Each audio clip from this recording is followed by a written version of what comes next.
বলতে কোনটা আমাকে একটু ক্লিয়ার করেন। এই যে ডাস্টবিন, এর আগে যে ডাস্টবিন, আচ্ছা এটা নিয়ে আমি পরে আসতেছি। শুরুতে আমার আজকে আসার কারণটা আপনাদেরকে জানাই। আমি 90s এর কিড, সো বাংলা বইমেলা বা বাংলা একাডেমির এই পুকুর পাড় বা এই বইমেলার কালচারটা আমি পুরোপুরি আমার জেনারেশনের সাথে অনেক ওতপ্রোতভাবে জড়িত। হুমায়ুন আহমেদ বলেন, ইমরুল হক মিলন বলেন, ওই সময় 90 দশকের গেট টুগেদার বলেন, গণজাগরণ বলেন, মানুষের আর্ট অ্যান্ড কালচারের কেন্দ্রবিন্দু ছিল। সারা বছর মানুষ অপেক্ষা করতে এই বাংলা একাডেমির বইমেলা। বিগত এই 16-17 বছর ছিল এটা কিন্তু মুজিব মেলা, আমি নিজে জানি, আপনারাও জানেন। সো বইমেলার যে এথিক্স, মানে যেই মোটোটা, সেটা কিন্তু শেষ হয়ে গেছিল না। সর্বত্র মুজিব মুজিব মুজিব, মানে দেখলেই মনে হয় যে আমি মুজিব মেলায় আসছি। তো যে কারণে আমার মতো যারা এইরকম ফ্যাসিবাদ গভর্নমেন্টের এগেনস্টে ছিল, তারা এই বইমেলা বর্জন করেছে, আসেনি। কারণ বইমেলার যে সত্যিকারের যে এথিক্সটা, সেটা আমরা কেউ আসলে দেখতে পাইনি। যে কারণে আমিও বিমুখ ছিলাম। আর যেহেতু এই জুলাইকে ধারণ করি আমি আমার রক্তে, আমার মেধায়, আমার মননে, আমার শিরা উপশিরাতে, সো যে কারণে আমার কাছে মনে হচ্ছে অন্তত এই প্রথম বাংলা একাডেমির বইমেলা মুজিব মেলা থাকবে না। ওটা আমি আসলে পর্যবেক্ষণের জন্য, নিজের চোখে দেখার জন্য, উপলব্ধি করার জন্য আমি এসেছি। এখন এটা নিয়ে যদি বলি যে এই ডাস্টবিন, দেখেন এটা নিয়ে সুশীল সমাজ বলেন বা সোকল আমাদের যেই আতেল সমাজ, তারা এটাকে সহজভাবে নেয়নি। দেখেন ভালোবাসার অনেক প্রকাশ আছে না?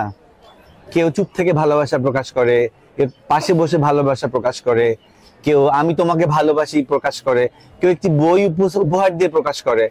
বিভিন্ন রকমের প্রকাশ আছে। তো আমরা যদি ভালোবাসার সব প্রকাশ গ্রহণ করতে পারি, তাহলে কেন ঘৃণার এই প্রকাশটা কেন গ্রহণ করতে পারছি না? যেই মানুষটার অর্ডারে নিষ্পাপ শিশুদেরকে মারা যায়, সেটা নিয়ে আপনারা চুপ থাকতে পারেন, আর বইমেলার এই ডাস্টবিনে তার ছবি ঘেরাও করে একটা ডাস্টবিন উপস্থাপন হচ্ছে, সেটা আপনাদের আতে ঘা লাগছে কেন? আমার প্রশ্নটা কেন? তখন যদি আপনারা চুপ থাকতে পারেন, জুলাই বিপ্লবের আন্দোলনে ঘরে বসেছিলেন, টিভি দেখছেন, নিউজ পড়ছেন, কফি খাচ্ছেন, সব ধরনের কার্যক্রম করছেন, কিন্তু কখনো স্টুডেন্টদের পাশে দাঁড়াননি, তাহলে এখন কেন কথা বলছেন? এখনো চুপ থাকেন। ইতিহাস রিপিট হয়, আমি আগেও বলেছি, এখনো বলেছি। এই মুজিব মেলা এখন ডাস্টবিন মেলায় পরিণত হয়েছে, ঘৃণা প্রকাশের একটা ভাষা প্রকাশ হয়েছে, তাই তো? সেটাকে গ্রহণ করেন। এবং আমি শুধু এটা বলবো না, ঘৃণা প্রকাশের জন্য শুধু বাংলা একাডেমির বইমেলা না, এরকম একটা ডাস্টবিন প্রত্যন্ত অঞ্চলে ছড়িয়ে যাক। ঢাকা সিটি কর্পোরেশনের প্রত্যেকটা পাবলিক টয়লেটে এটার অবস্থান হোক, যে কোনো গণশৌচাগারে এটার অবস্থান হোক, যে কোনো সিঁড়িতে, মেট্রো রেল, সবখানেই যে ঘৃণারও প্রকাশ ভঙ্গি বিভিন্ন রকমের থাকতে পারে, এরকম একটা উদাহরণ থাকতে পারে। আমি মনে করি এটা দিয়ে শুরু হোক, এবং এটাকে আমি অবশ্যই সাধুবাদ জানাই। আমি তো টিস্যু নিয়ে আসিনি, কারণ টিস্যুটা আমার কাছে খুব ফেব্রিকেটেড মনে হয়। সেটা আয়োজন করে টিস্যু ফেলার কিছু নাই। আমাদের শরীরেই অনেক রকম বায়ু বর্জ্য থাকে। আমি তো এখন সভ্যতার কারণে এখানে তো পুপো করতে পারি না, পিপি করতে পারবো না। সো থুতুটা যেখানে সেখানে ফেলা উচিত না। আমরা ছোটবেলায় দেখেছি, ওয়ালে দেখেছি, যেখানে সেখানে থুতু ফেলবেন না। অ্যাটলিস্ট ঢাকা শহরে এখন অ্যাটলিস্ট থুতু ফেলার একটা জায়গা হয়েছে। সো আপনারা দলে বলে আমার মতো থুতু ফেলেন, সরি। হ্যাঁ, ঠিক আছে, ভালো থাকবেন। আমি তো ডাস্টবিন নিয়ে ঘুরতে পারবো না, রাইট?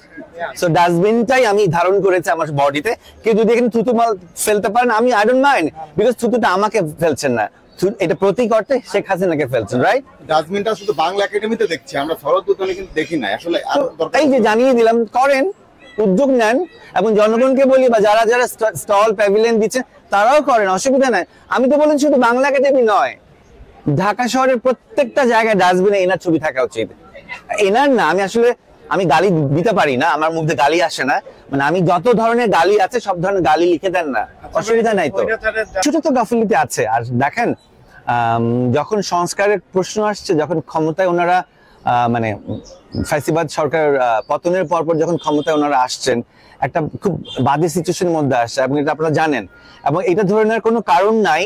ফ্যাসিবাদ সরকার চলে গেছে মানে বাংলাদেশে যারা ফ্যাসিবাদ সরকারকে মদত পুষ্ট ছিল তারা চলে গেছে, তারা তো চলে যায়নি।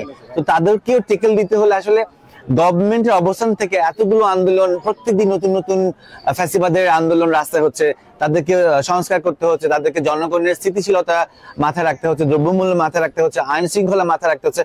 সবকিছু মিলে তাদেরও একটা টাফ টাইম যাচ্ছে। আমি কিন্তু তাদের ফেভারে কথা বলছি, তারপর আপনাদের কারো মনে করার কোনো কারণ নাই। যে যেখান থেকে ফাইট করে সে তার অবস্থানটা ভালোভাবে বুঝতে পারে। আপনাদের এখন প্রশ্নটা হচ্ছে যে দুই রকম অবস্থান কেন? আমরা হয়তো দৃশ্যত আমাদের পার্সপেক্টিভ থেকে দেখছি যে ওদেরকে পুনর্বাসন করছে কিছু কিছু জায়গায় করছে, সেটা গভর্নমেন্ট নিজে করছে নাকি আমলাতন্ত্রের জটিলতার কারণে করছে বা সচিবালয় থেকে হচ্ছে, এই বিষয়গুলো তো আসলে প্রশ্নবিদ। সেটা যেমন আপনার, সেটা তেমনি আমার। অবশ্যই আমরা এটা পুনর্বাসন চাই না, আমরা অবশ্যই চাই এই ঘৃণাটা সর্বজনীন সর্বপর্যায়ে চলে যাক এবং কোনোভাবে বাংলায় আর কোনোদিনও যাতে এই ফ্যাসিবাদ সরকারের পুনর্বাসনের বিন্দুর মাত্র সুযোগ না ঘটে, সেটা আমি চাই, আপনারাও চান। তবে অবশ্যই যদি এটা হয়ে থাকে এবং হয়ে থাকে না, এটাতে কনফিউশন কিছু না, অবশ্যই হয়েছে, না হলে তো এই ধারাবাহিক ঘটনাগুলো ঘটতো না। এবং সরকারের কাছে আমার বিনীত অনুরোধ, যেহেতু এই গভর্নমেন্টটা হচ্ছে কি জুলাই আন্দোলনের ফসলের গভর্নমেন্ট, সো এই গভর্নমেন্টকে তো আমি এমন ভাবেই হেয় প্রতিপন্ন করে কথা বলতে পারি না। আমার আবদার থাকবে, অনুরোধ থাকবে। আর সময় এখনো শেষ হয়ে যায়নি, তাই না? পুনর্বাসন হবে, সংস্কার হবে, নতুন দল আসবে, ভালো নির্বাচন হবে, সেই পর্যন্ত দেখি না, আমাদেরকেও সাপোর্ট দিতে হবে, গণমাধ্যমকেও সাপোর্ট দিতে হবে। আমি তো প্রথমেই বললাম, দেখেন আসলে এটা তো একটা প্রতীকী। আমি তো শিওর যে বাংলাদেশের প্রত্যেকটা মানুষের জনগণের হৃদয়ে এমন একটা ডাস্টবিন অবস্থান করছে এবং এটা সারা জীবন করবে। আমার সন্তান যায়নি বলেই যে আমি তাকে ভালোবাসবো, এতে কোনো কারণ নাই। আমরা একটু চিন্তা করি, যেই বাবা মা তাদের সন্তানদেরকে হারিয়েছে, আমরা সবকিছু দিয়ে ভুলে যাব, এটাই স্বাভাবিক, এটাই প্রকৃতির নিয়ম। প্রকৃতি কখনো শূন্যস্থান পছন্দ করে না, প্রকৃতির শূন্যস্থান পূরণ হয়ে যায়। কিন্তু কোনো বাবা মা সন্তানের বুক যে খালি হয়েছে সেটা কখনোই পূরণ হবে না। সো ওটা যদি আপনারা ফিল করেন, তাহলে কখনোই এরকম ফ্যাসিবাদ সরকারকে আপনারা ওদের ফেভারে একটা কথা বলবেন না, না জনগণ, না গণমাধ্যম, না আপনারা, না আমরা এই জুলাইকে ধারণ করে তারা কেউ না। আমরা সবসময় চাবো যুগের পর যুগ, হাজার বছর হোক, এই বাচ্চাগুলোকে রেসপেক্ট দিতে এবং এই জুলাই বিপ্লবকে ধারণ করতে, ভালোবাসতে, এবং সর্বোপরি এরকম ঘৃণা সর্বপর্যায়ে পৌঁছে যাবে, এটাই আমি চাই। স্কুল থেকে মেট্রোপলিটনের এনি ডাস্টবিন সেন্টার বলেন, যত জায়গায় স্থাপন করা যায়, আমি বলবো যে এটা দরকার আছে। শত্রুরা জানান দিবে এবং এটা খুব স্বাভাবিক। এটা বরঞ্চ আমি পজিটিভ দেখছি, তাহলে তো আমরা ঘুমিয়ে যাব। আমি যদি ভেবে নেই যে আমার ঘরে চোর আসবে না, তাহলে তো আমি একদম সবকিছু দরজা খুলে বসে থাকবো। সো আমার ব্যাক অফ মাইন্ড যদি এইটুকু টেনশন থাকে বা চিন্তা থাকে যে শত্রুপক্ষ হানা দিতে পারে যে কোনো সময়, যে কোনো মুহূর্তে, তাহলে তো আমি সচেতন হব। সচেতনতা দরকার আছে। আমি সবকিছু যদি গ্রান্টেড ধরে নিই, তাহলে দেশ আগাবে না। ওরা জানান দিক, আমরা তো আছি রাজপথে, আপনারাও আছেন জনগণ, তো দেখা যাবে না। আমরা ওদেরকে পতন ঘটিয়েছি না, আসুক, ওপারে বসে অনেক কথা বলতে পারে। এই ভূখণ্ডে আসুক, জমিনি দাঁড়াক, তারপর কথা বলবে, তারপর আমরা উত্তর দিব, দেখা যাবে।